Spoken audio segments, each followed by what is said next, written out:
I had this story sitting around for years. I probably think since, oh God, '04. It's been around. And I thought it was really an excellent script, but I was going to do it time and again, but I thought I had outgrown it. I mean, physically, I was just too old to do it. And I was doing the last Expendables in Bulgaria, and Jason was talking about something he wanted to do, and I said, why don't you try reading this script? And he fell in love with it. And then he began to remind me, I want to do it, I want to do it, I want to do it. I said, okay, fine. After about the fifth time, I figured, yeah, he's sincere.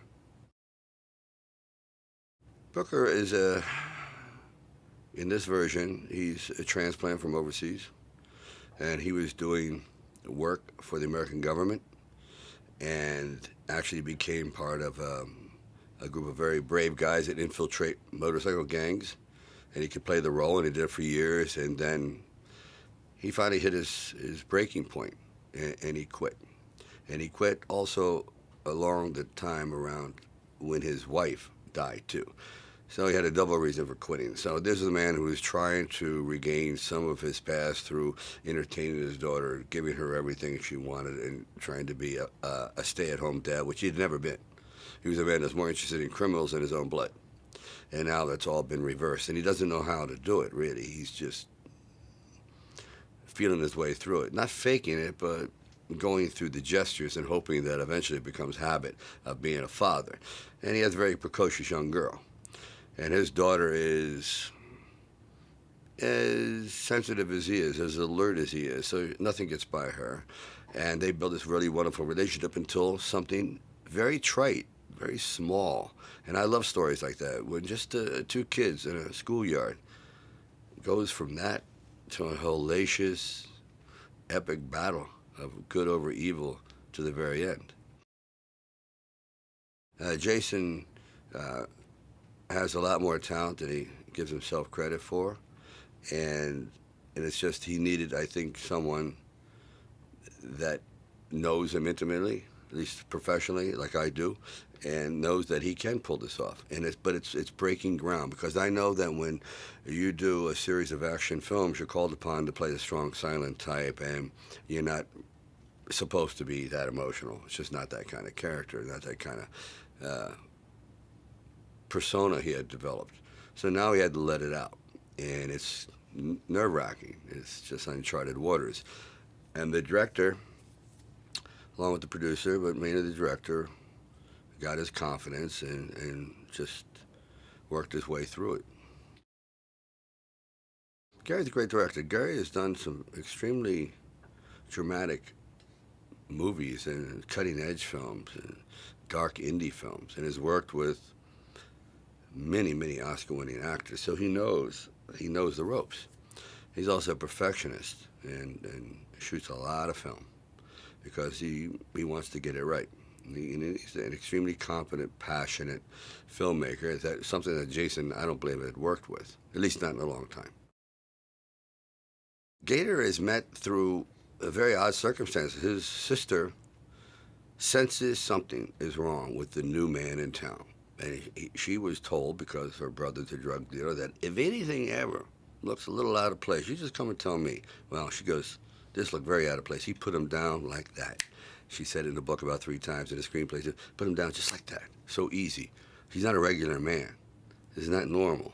It's not some bricklayer. And the truck he was in is a little new. And so Gator still thinks she's high on drugs, doesn't take her seriously, until a second occurrence happens when Jason just goes to fill up his truck with gas, and he's assaulted.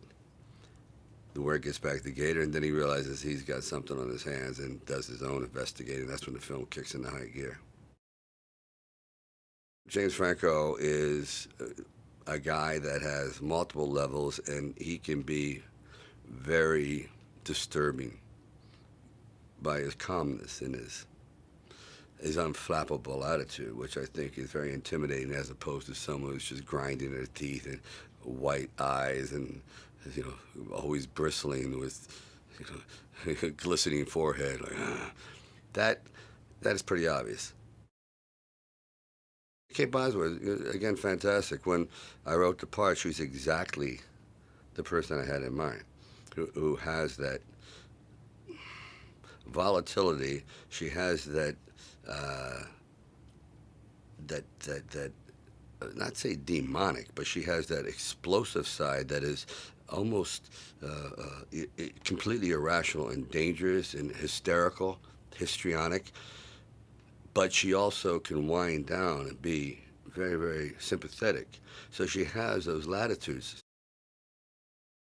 Winona Ryder has a vast repertoire of emotions to pull on. She's not a one-trick pony. And all these fellas that you surround Jason with makes him work harder, makes them work harder, and it just hopefully will create music. Frank Grillo is an excellent actor. Again, you get down to when I originally wrote it, it was for a big, thunderous human being. I saw him as a ponytail and pockmarked and bull-necked and terrifying, just a beast. And but those kinds of actors are hard to come by. They just really are. And then when he said Frank Grillo, I go, okay, that totally works because one of the most ferocious bikers and leader of the Hells Angels was Sonny Barger, and a friend of mine who's also in the film, Chuck Zito, was head of the Hells Angels for almost 20 years, or maybe even 20 years, and they're substantial, but they're not overwhelming. I mean, when I met Chuck Zito the first time, he was my size, my weight, yet he controlled monsters. So he had to have something inside that was this feral ferocity that made even larger men realize that he has this homicidal gene and he will act on it when you least expect it. But he's also smart. All right, audience should expect a drama where they're entertained and they're taken into a world of these particular individuals where they are surprised by Jason entering into this genre and this meeting of different kinds of actors. It's very similar to when I did Copland, and I was pretty much stereotyped as one sort of character. And then I said, well, let me just play in their backyard. We'll show you what we can do. And it worked out nicely. And this is the same thing where you take Jason, who is thought of as one kind of actor, and you put him into a different element, surrounded by really great actors, and what you have is a unique blend of talent, energy, and drama.